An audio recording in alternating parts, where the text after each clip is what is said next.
नमस्कार साथियों, मैं प्रिंसिपल मिश्रा आप सभी का एक बार फिर से स्वागत करता हूं आपके अपने YouTube channel student hope academy में। तो विद्यार्थियों, आई होप कि आप सभी स्वस्थ होंगे और अपनी पढ़ाई लिखाई अच्छे ढंग से कर रहे होंगे।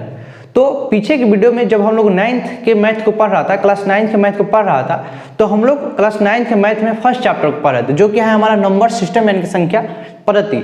और संख्या पद्धति में हम लोग एक्सरसाइज 1.1 से लेकर एक्सरसाइज 1.3 तक अच्छे ढंग से कर चुके थे। और हम लोग पढ़ रहे थे एक्सरसाइज 1.4 को। और एक्सरसाइज 1.4 में हम लोग प्रश्न संख्या पहले और दूसरे को देख चुके थे, और आज हम लोग उसी को कंटिन्यू करेंगे। आज हम लोग प्रश्न संख्या अगले को यानी कि प्रश्न संख्या 3 को हम लोग पढ़ेंगे। ठीक है, तो चलिए प्रश्न संख्या 3 क्या है इसको हम लोग समझते हैं। तो हमको कहा रहा है कि आपको याद होगा कि पाई को वृत्त की परिधि मान लीजिए C और उसके व्यास मान लीजिए D, यानी कि हमको यहाँ पे पाई के वृत्त की परिधि, पाई जो है पाई के वृत्त की परिधि को मान लेना C और उसके व्यास को मान लेना है D के अनुपात से परिभाषित किया जाता है, आप सभी जानते हैं। ठीक है, अर्थात कहने का मतलब यह है कि पाई बराबर C बट्टा D, यह इस तथ्य का अंत विरोध करता हुआ प्रतीत हो रहा है, यानी कि इसका क्या कर रहा है, अंत विरोध कर रहा है। ठीक है, अब कहा जा रहा है प्रतीत होता है कि पाई एक अपरिमेय संख्या है, इस अंतर विरोध का निराकरण आप किस प्रकार करेंगे। हमको ये पाई जो है क्या, ये अपरिमेय संख्या, इसी का हमको इस अंतर विरोध का हम लोग निराकरण हम लोग किस तरीके से करेंगे कि पाई एक क्या है, अपरिमेय संख्या है। तो हमको दिया है, पहले देखिए यहाँ पे हमको इस प्रश्न हम लोग समझते हैं। पाई बराबर क्या है, C बटा D। ठीक है, जो कहा जा रहा है कि हमको पाई को क्या मान लेना है, वृत्त की परिधि मान लेना है C को, और D को क्या मान लेना है, वृत्त का व्यास मान लेते हैं। अब यहाँ पे पाई बराबर C बटा D हो गया। ठीक है, दरअसल ये क्या है, यहाँ पे अगर हम लोग कहें तो ये दरअसल ये पाई बराबर C बटा D, यह वृत्त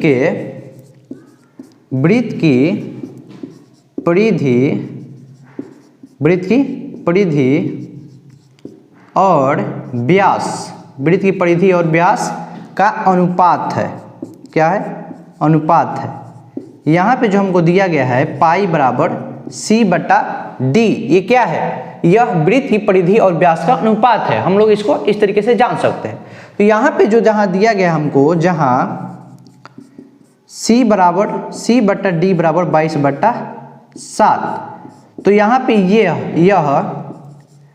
पाई का, यहाँ पे जो पाई का मान होता है ये अनुमानित होता है, यानी कि इसका एक मान निकलता है। ठीक है, तो यहाँ पे लिख सकते हैं कि यह पाई का अनुमानित ज्ञात किया हुआ अनुमानित मान होता है।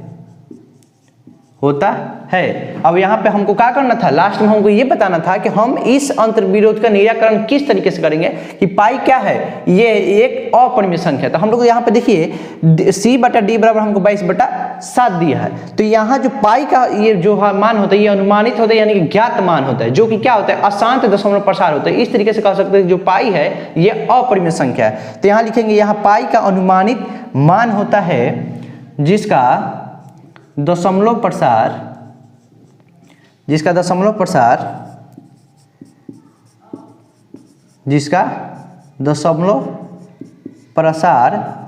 अंशमानी, यानी कि अंशमानी यानी अशांत, अंशमानी अनावर्ती होता है।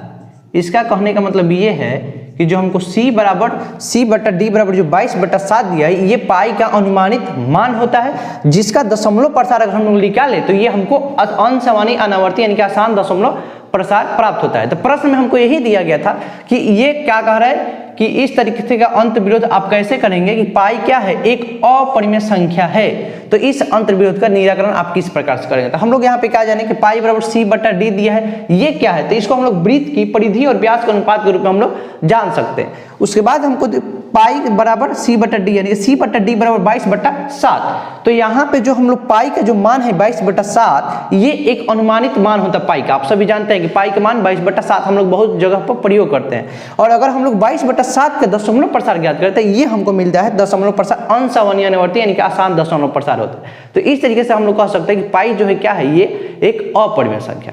तो इस तरीके से एक्सरसाइज 1.4 का हम लोग प्रश्न संख्या तीसरे को देख सकते हैं। तब तक आप नोट कीजिए, इसके बाद हम लोग अगले प्रश्न को देखते हैं। अभी हम लोगों ने देखा एक्सरसाइज 1.4 के प्रश्न संख्या 3 को अब हम लोग देखेंगे अपने अगले प्रश्न एक्सरसाइज 1.4 के प्रश्न संख्या 4 नंबर। ठीक है, तो प्रश्न संख्या 4 नंबर दिया गया है कि संख्या रेखा यानी नंबर लाइन पे हमको रूट अंडर 9.3 को हमको दर्शाना है, यानी कि हमको उसको निरूपित करना है। ठीक है, और देखिए संख्या रेखा क्या होता है, संख्या रेखा पर हम लोग परिमेय संख्या या किसी भी संख्या को किस तरीके से हम लोग दर्शाते हैं इस बारे में हम लोग चर्चा कर चुके हैं। उस वीडियो का लिंक आपको डिस्क्रिप्शन में या वीडियो के आई बटन में मिल जाएगा, आप वहां से जाकर देख सकते हैं कि संख्या रेखा क्या होता है और संख्या रेखा पर हम लोग परिमेय संख्या को कैसे हम लोग दर्शाते हैं। ठीक है, फिलहाल इस प्रश्न को देखते हैं। ये प्रश्न है कि हमको संख्या रेखा यानी नंबर लाइन पर रूट अंडर 9.3 को निरूपित करना है, तो इसके लिए हमको कुछ रचना करना पड़ेगा। ठीक है, आप देख सकते हैं यहाँ पे स्टेप बाय स्टेप रचना किए गए। इसी रचना के माध्यम से हम लोग इस प्रश्न को समझेंगे कि किस तरीके से हम लोग संख्या रेखा पर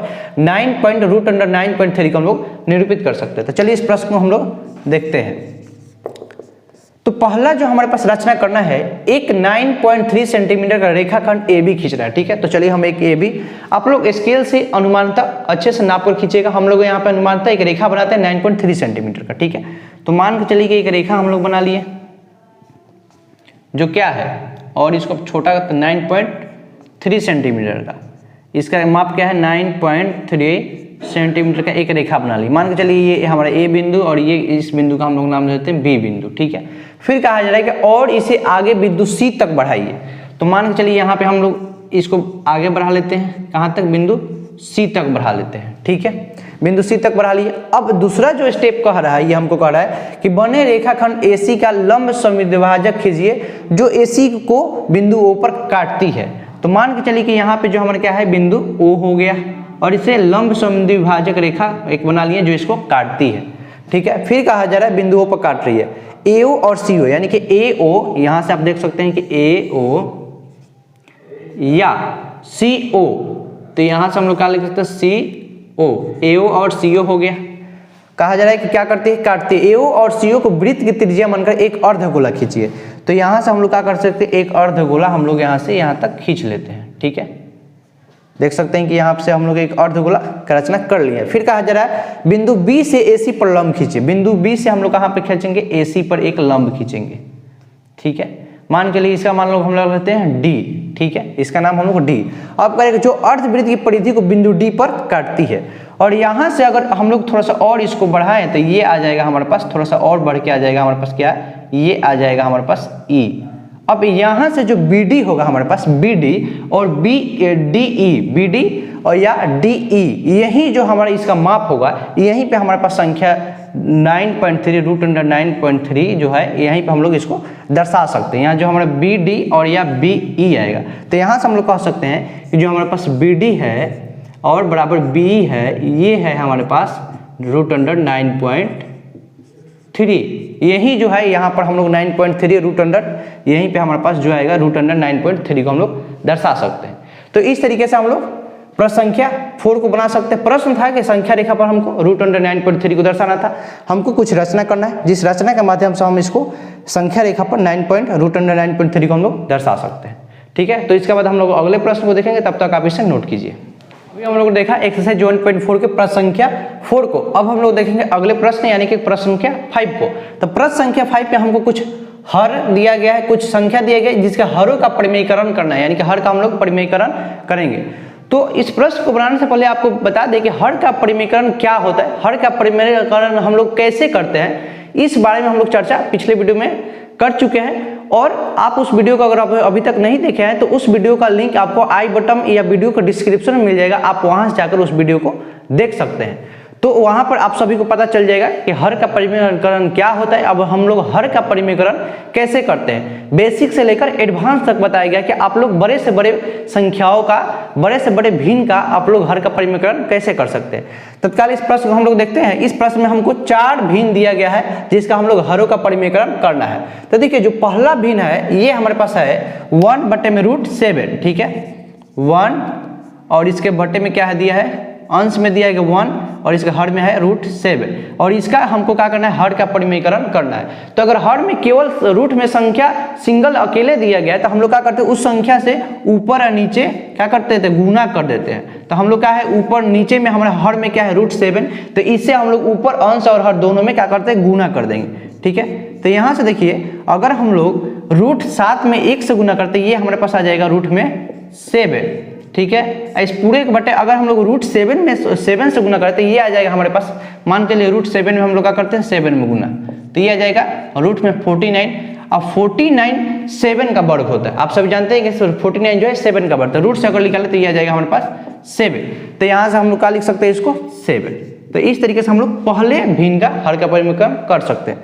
जो दूसरा हमारे पास भिन्न दिया गया है ये है, ये पहला था हमारा, और ये दूसरा जो भिन्न दिया है 1 बट्टे में अंश में क्या है 1 और हर में क्या है रूट में 7 और माइनस में क्या है रूट में 6। इस तरीके से कुछ प्रश्न दिया गया। अगर देखिए रूट में अगर बट्टे में हमको कोई संख्या दिया गया है जिसको क्या है, जिसको दोनों अंश में क्या दिया रूट 7 माइनस रूट 6 क्या दिया गया है, तो हम लोग इस तरीके के प्रश्न को किस तरीके से हर का परिमीकरण करते हैं, इसके विपरीत चिन्ह से ऊपर नीचे, यानी कि इसके विपरीत चिन्ह से अंश और हर दोनों में गुना कर देते हैं। तो इसके विपरीत चिन्ह से मतलब यहाँ पे देखिए माइनस है तो इसके विपरीत चिन्ह प्लस से, तो क्या करेंगे यहाँ पे ऊपर नीचे दोनों में हम लोग गुना कर देते हैं। रूट 7 अब प्लस रूट क्या हो जाएगा 6 और फिर बटे में इसी से रूट 7 अब प्लस में रूट में क्या हो जाएगा 6।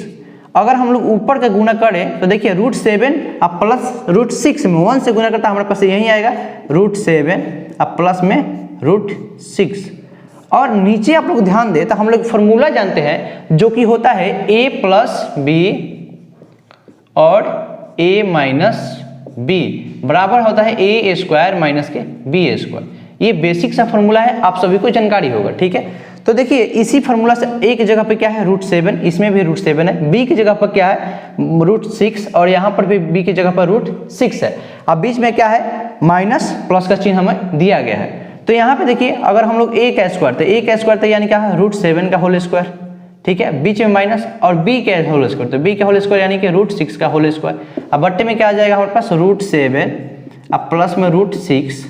ये पूरे के बट्टे अगर हम लोग 7 का होल स्क्वायर निकाले तो क्या आ जाएगा 49।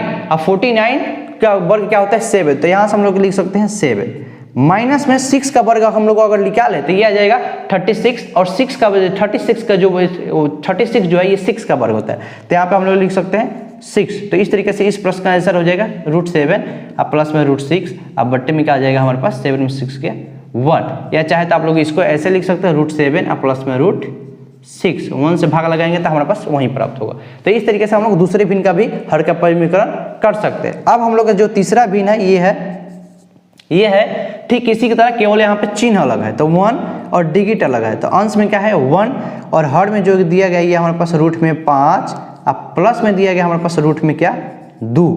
तो हम लोग इसका हर का परिमीकरण करने के लिए क्या करेंगे, इसके भी हर में विपरीत चिन्ह से अंश और हर दोनों में गुना कर देंगे। तो क्या करते हैं हम लोग अंश और हर दोनों में हम लोग गुना करते हैं विपरीत चिन्ह से, तो रूट 5 अब माइनस में रूट 2 यानी कि प्लस है तो इसके विपरीत चिन्ह माइनस और नीचे भी इसी चीज से हम लोग ऊपर नीचे गुना कर देंगे। तो देखिए अगर हम लोग ऊपर गुना करते यही प्राप्त हो जाएगा हमारे पास रूट 5 अब माइनस में रूट 2। नीचे सेम फॉर्मूला लगेगा जो कि हम लोग ऊपर वाले प्रश्न में लगाए a plus B a minus B बराबर a square minus b square. तो इस फॉर्मूला का हम लोग लगाते हैं तो क्या आ जाएगा रूट 5 का होल स्क्वायर, ठीक है, माइनस में क्या है हमारे पास रूट 2 का होल स्क्वायर। यहाँ से हमारे पास क्या आ जाएगा रूट 5 माइनस में रूट 2, ठीक है। अब बट्टे में 5 का होल स्क्वायर कितना 25 रूट में और 25 5 का वर्ग होता है, तो यहाँ से हम लोग लिख सकते हैं 5 और देखिए माइनस रूट 2 का 4, अब 4 किसका 2 का वर्ग होता है, तो यहाँ पे हम लोग लिख सकते हैं कितना हमारे पास आ जाएगा 2। तो यहाँ पे आ जाएगा हमारे पास रूट अंडर 5 अब माइनस में रूट अंडर 2 अब 5 में से 2 गया 3। तो इस तरीके से हम लोग तीसरे भिन्न का भी हर का परिमीकरण कर सकते हैं। जो चौथा भिन्न है सेम इसी तरीके से है, उसको भी देख लेते हैं। क्या है 1 बट्टे में रूट 7 और माइनस में क्या है 2 है, ठीक है। तो इसके भी हम लोग क्या करेंगे हर के विपरीत चिन्ह से अंश और हर दोनों में गुना करेंगे, ठीक है। तो चलिए हम लोग गुना करते हैं। क्या आ जाएगा रूट 7 प्लस में क्या आ जाए 2 अब बट्टे में रूट 7 अब प्लस में 2। अगर ऊपर हम लोग देखें तो 1 से गुना करते यही प्राप्त होने वाला है। नीचे देखिए नीचे क्या हो जाएगा, वही फार्मूला a माइनस बी और a प्लस बी, यही फार्मूला लगेगा। इस तरीके के जो भी प्रश्न आपको मिलेगा, अगर हर में ऐसा ही मिले तो आप लोग एकदम इसी फार्मूला को लगाइए, a plus B, a minus B बराबर a square minus B square. ये फार्मूला बहुत हेल्प आने वाला है इस तरीके के प्रश्न में। तो क्या आ जाएगा 1 का होल स्क्वायर, a का होल स्क्वायर तो कितना आ जाएगा √7 का होल स्क्वायर, माइनस में हमारे पास क्या है b की जगह पर 2 का होल स्क्वायर, तो हम लोग 2 का होल स्क्वायर ले लिए। अब देखिए ऊपर तो सेम एज इट इज यही रहेगा, बटा √7 का होल स्क्वायर कितना हो जाएगा 49। अब 49 जो है ये 7 का वर्ग होता है, तो यहाँ पर हम लोग लिखते हैं 7, अब माइनस में 2 का होल स्क्वायर क्या होगा 4, तो इस तरीके से हम लोग √7 अब प्लस में 2 अब बट्टे में 3। तो इस तरीके से हम लोग एक्सरसाइज 1.4 के प्रश्न संख्या 5 के साथ साथ अंतिम प्रश्न को और इस एक्सरसाइज के अंतिम प्रश्न के साथ साथ इस चैप्टर के अंतिम प्रश्न को हम लोग बना सकते हैं और समझ सकते हैं। मैं आशा करता हूं कि आज हम लोग जितने सारे प्रश्न पढ़े आपको कहीं पे भी कोई डाउट नहीं हो। अगर फिर भी आपको कहीं डाउट है तो आप हमें कमेंट बॉक्स में कमेंट करके बता सकते हैं कि आपको आज के पढ़ाए गए टॉपिक में, आज के पढ़ाए गए प्रश्न में कहाँ पे आपको डाउट है। ठीक है, मैं कोशिश करूंगा कि जब अगले चैप्टर का वीडियो आए उससे पहले आपके इस डाउट को कवर किया जा सके। तो दोस्तों आज के लिए बस इतना ही, मिलते हैं अगले वीडियो में, तब तक के लिए धन्यवाद।